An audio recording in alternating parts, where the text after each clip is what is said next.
Hi, we're here today with Kristen Johansson. He's the Secretary of DBED. Thank you for coming on. Could you please explain to us more about your organization? Sure. In every one of these interviews, when I talk about the Department of Business and Economic Development, the first thing I do is I hold up this card because every single one of our employees has it. And on the front is our mission. And I gave you one too, so you can see here. It says to create, attract, and retain jobs while promoting the state's vibrant cultural economies. And that is your main goal? That is our mission. That is what we wake up, and that's what we are focused on doing. And we do it in a whole wide variety of ways. We do it by marketing the state, by telling everybody that this is one of the best places to invest. We do it by incentive programs. In some cases it's grants, in some cases it's loans, helping companies expand. Our mission is really simple. We want to create economic opportunity in this state. We want companies to invest here. We want to see job creation, and that's what we're focused on. Since you've taken over this position, what has been some of the challenges you've had? Well, obviously, we're in a very difficult economy. We're in an environment where you've seen the national economy, the U.S. economy, has shed over 8 million jobs in 18 months. You have national unemployment rates that are north of 10%. Now, there's a silver lining to this. The silver lining for us has been that Maryland has been one of the best performers in the United States throughout this recession. And what you're looking at for the state of Maryland is an unemployment rate of around 7.2%, more than 25% below the national average. Now, we're not happy with that, but one of our first charges that we've had is to make sure that that story gets out, that this has been one of the best states to invest, one of the best states in this entire union. And so that's what we've been focused on, and we've taken a number of steps to do that.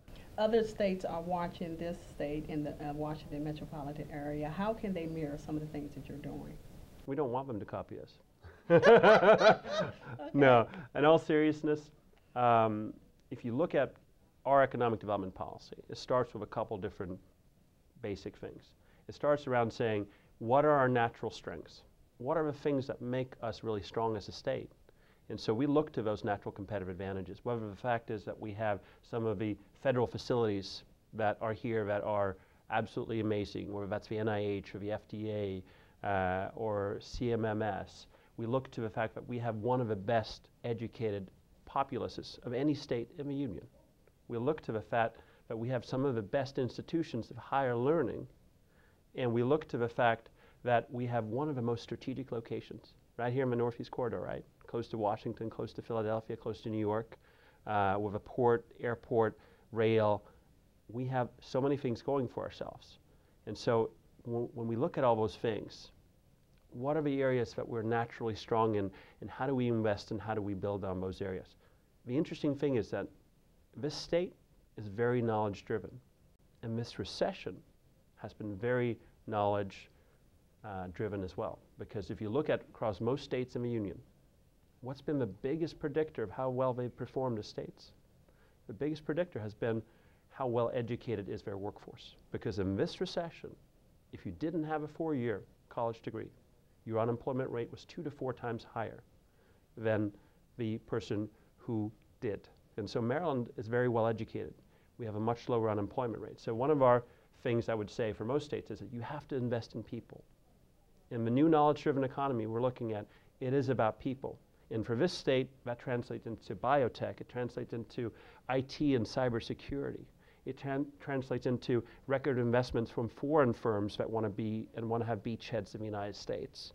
And you know, we like to sum it up in a phrase we call FEDS, MEDS, EDS, and BEDS. And FEDS is the federal government and all the businesses associated with it. MEDS is bio and healthcare, and we actually export healthcare, and obviously we have a lot of bio here as well. EDS is our educational institution, and you see at College Park or Johns Hopkins and all the growth that occurs around them. And BEDS is tourism, and tourism has actually been a good performer for us during this recession because people don't like to travel during recessions. They want a vacation closer to home. So we're having a good year for that.